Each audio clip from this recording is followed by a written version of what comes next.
अत श्री महाभारत कथा। अत श्री महाभारत कथा। महाभारत कथा। महाभारत कथा।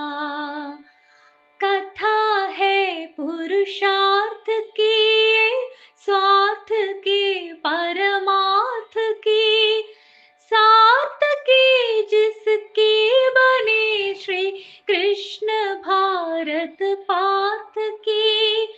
शब्द दिग्घोषित हुआ जब सत्य साधक सर्वथा। शब्द दिग्घोषित हुआ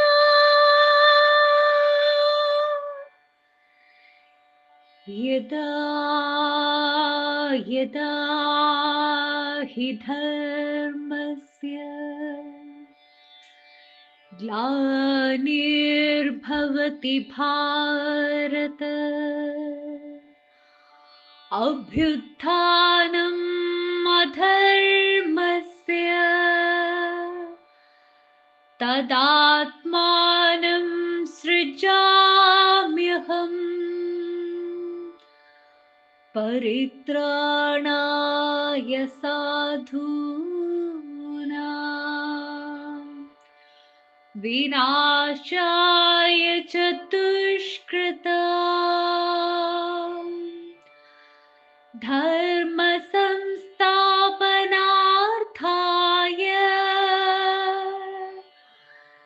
संभवामि युगे युगे।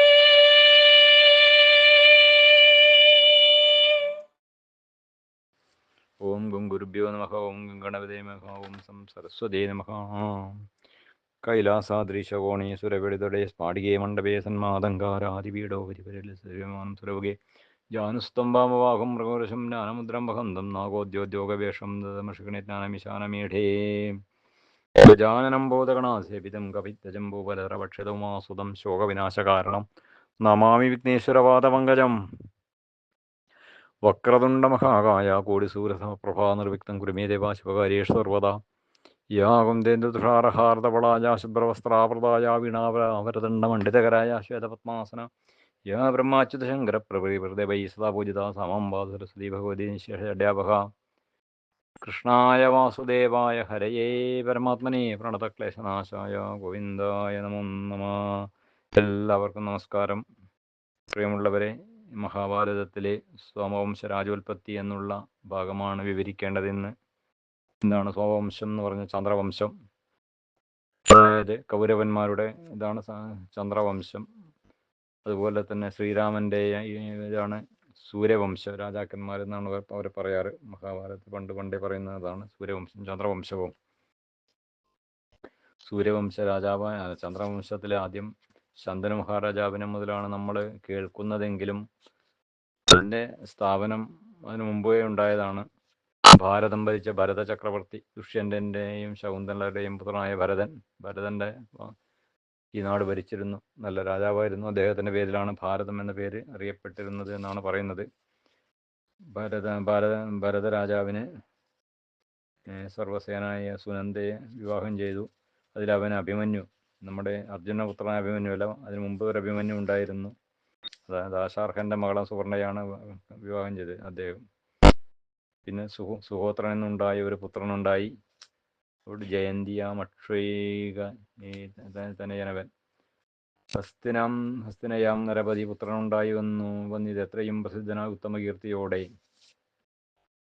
ഹസ്തിതൻ നിർമ്മിച്ചൊരു പുരമായത് മൂലമാണ് ഹസ്തിനപുരം എന്നു പേരിൽ അറിഞ്ഞാലെന്ന് പറയുന്നത്. ഹസ്തിയാം നരപതി ആണ് ഹസ്തിനപുരം. നമ്മുടെ ഇന്നത്തെ കുരുക്ഷേത്രം, ഇന്ദ്രപ്രസ്ഥം എന്നും പറയാം. ഡൽഹി, അതാണ് ഹസ്തിനപുരം എന്ന് പണ്ടറിയപ്പെടുന്നത്. ഹസ്തിനപുരത്തിലാണ് ഭാരത രാജാക്കന്മാർ അവരറിയപ്പെടുന്നത്. അതിലാണ് ശന്തനു മഹാരാജാവും അദ്ദേഹം ഭീഷ്മ പിതാമഹനും അതുപോലെ തന്നെ പാണ്ഡവരും കൗരവരും ധൃതരാഷ്ട്രം ദുര്യോധനും ഒക്കെ ഉണ്ടായ നമ്മുടെ മഹാഭാരതം കഥ പ്രതിപാദിക്കുന്ന ഹസ്തിനപുരം എന്ന രാജധാനിയിലുണ്ടായവരാണ്. അവരെയാണ് സോമവംശ രാജാക്കന്മാരും എന്നും പറയുന്നു. ഇതിലെ ശന്തന മഹാരാജാവിൻ്റെ കഥ മുതലാണ് നമ്മൾ കാര്യമായി പ്രസിദ്ധമായിട്ട് കേൾക്കുന്നത്. ശന്തന മഹാരാജാവ് ഗംഗാദേവി വിവാഹം കഴിച്ചു.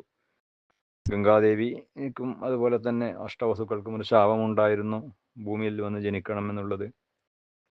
ശന്തന മഹാരാജാവും അതുപോലെ ശാപം കിട്ടിയിട്ടാണ് അദ്ദേഹവും ഇവിടെ തന്നെ ദേവലോകത്തായിരുന്നവരെ ഇവിടെ വെച്ചൊരു ശാപം കിട്ടി. ഗംഗാദേവി അങ്ങനെ ശന്തന മഹാരാജാവിൻ്റെ ഒരു ദിവസം ഇങ്ങനെ ഗംഗാതീരത്ത് കൂടി നടക്കുമ്പോഴാണ് പെട്ടെന്ന് സുന്ദരിയെ കണ്ടത്. അതിലാണ് ഗംഗാദേവി വിവാഹം കഴിക്കുമ്പോൾ തന്നെ പറഞ്ഞു, ഞാൻ വിവാഹം കഴിക്കുന്നുണ്ടെങ്കിൽ എനിക്കിഷ്ടം പോലെ ചെയ്യും, ഒന്ന് തടയാൻ പാടില്ല, തടഞ്ഞാൽ ഞാൻ തിരിച്ചു പോകുമെന്ന് പറഞ്ഞു. അങ്ങനെയാണ് ഗംഗാദേവിയെ വിവാഹം കഴിച്ചത്. ഗംഗാദേവി വന്നു രാജ്ഞിയായി വന്നു. പക്ഷേ പ്രസവിക്കുന്നതിന് കുട്ടികളെ എടുത്തു കൊണ്ടുപോയി, 6-7 കുട്ടികളെ എടുത്ത് ഇങ്ങനെ കൊണ്ടുപോയി ഗംഗാനദിയിലേക്ക് എറിയും. പ്രസവം കഴിഞ്ഞ ഉടനെ തന്നെ. ഇത് ആർക്കും സഹിക്കാൻ കഴിയില്ല. പക്ഷെ ഉടമ്പടി ഉണ്ടല്ലോ, ഇല്ലെങ്കിൽ ഗംഗാദേവി പിണങ്ങിപ്പോവും. അതുകൊണ്ട് ശന്തന മഹാരാജാവ് മൗനം പാലിച്ചു. അവസാനത്തെ അഷ്ടവസുക്കളിലാണ് അവസാനത്തെയാണ് ഭീഷ്മപിതാമഹൻ. ഭീഷ്മപിതാമഹനാണ് ഗംഗാദത്തൻ എന്നാണ് പേര്. ഗംഗാദത്തൻ ജനിച്ചപ്പോൾ ഇങ്ങനെ തടയാൻ ഗംഗയിൽ എറിയാൻ പോകുമ്പോൾ അദ്ദേഹം തടഞ്ഞു. ഗംഗ എനിക്ക് തന്നൂടെ, എനിക്ക് കൊല്ലാൻ പാടില്ലേ കുട്ടിയെ എന്ന് പറഞ്ഞ് തടഞ്ഞു എന്നാണ് കഥ പറയുന്നത്. തടയുമ്പോൾ തന്നെ ഉടമ്പടി ലംഘിച്ചില്ലേ, ഗംഗാദേവി എന്ത് ചെയ്താലും തടയില്ല, പറയില്ല എന്ന് പറഞ്ഞുകൊണ്ട്. അപ്പോൾ ഗംഗാദേവി പറഞ്ഞു, ഞാനിങ്ങനെ ഇതിനെ പഠിപ്പിച്ച് ഒരാളാക്കി കൊണ്ടുതരാം, തിരിച്ചു കൊണ്ടുതരാം, ഒന്നും പേടിക്കണ്ട എന്ന് പറഞ്ഞ് ഗംഗാദേവി അങ്ങനെ പോയി മകനെയും കൊണ്ടുപോയി എല്ലാ ആയുധവിദ്യകളും പഠിപ്പിച്ചു. ഇതേപോലെ തന്നെ ഒരു ദിവസം വീണ്ടും ശന്തന മഹാരാജാവ് ഗംഗയുടെ തീരത്ത് കൂടി ഇങ്ങനെ പോകുമ്പോഴാണ് ഒരു ബാലൻ, നല്ല ബില്ലാളി വീരനായിട്ടുള്ള ബാലൻ അമ്പ ചെയ്ത് പരിശീലിക്കുന്നത് കണ്ടത്. നേരം ചോദിച്ചു എവിടെയാണ് എന്താ ചോദിച്ചപ്പോഴാണ് പെട്ടെന്ന് ഗംഗാദേവിയും പ്രത്യക്ഷപ്പെട്ട് മകനാണ് എന്ന് പറഞ്ഞ് മകനെ അച്ഛന് കൊടുക്കുന്നത്, അച്ഛന് സമ്മാനിക്കുന്നത്. ഗംഗാദത്തിനെ കിട്ടിയതോടുകൂടി ശന്തന മഹാരാജാവ് വളരെ സന്തോഷവാനായി. പക്ഷെ കാലം കടന്നുപോയി, വീണ്ടും ശന്തനുവിന് ഭാര്യയില്ല. ഇങ്ങനെ പോകുമ്പോഴാണ് ഒരു ദിവസം കടത്തുകാരിയായ പെണ്ണിനെ, സത്യവതിയെ കണ്ടുമുട്ടി. മത്സ്യഗന്ധി എന്നാണ് പേര്. മത്സ്യഗന്ധിയെ കണ്ടുമുട്ടുന്നതും മത്സ്യഗന്ധിയെ അവസാനം ശന്തന മഹാരാജാവ് പ്രേമാസക്തനാവുന്നതുമൊക്കെ കഥകളാണ് പിന്നെയുള്ളത്. ഇതിൽ ശന്തന മഹാരാജാവ് കൊട്ടാരത്തിൽ വന്ന് തിരിച്ചെത്തി. സന്തോഷമില്ല, കുറേ ദിവസങ്ങളായിട്ട് യാതൊരു മൂഡൌട്ടാണ്, അതായത് ദുഃഖിതനാണ്, ഒന്നും പറയുന്നില്ല, രാജ്യകാര്യങ്ങൾ ശ്രദ്ധയില്ല. അങ്ങനെയുള്ളപ്പോഴാണ് ഗംഗാദത്തൻ ഇത് അന്വേഷിച്ചു, കണ്ടുപിടിച്ചു. എന്താണ് കാരണം എന്ന് പറഞ്ഞു. അപ്പോഴാണ് അറിയാനിടയായത് മത്സ്യഗന്ധിയെ കണ്ടുമുട്ടിയതാണ്.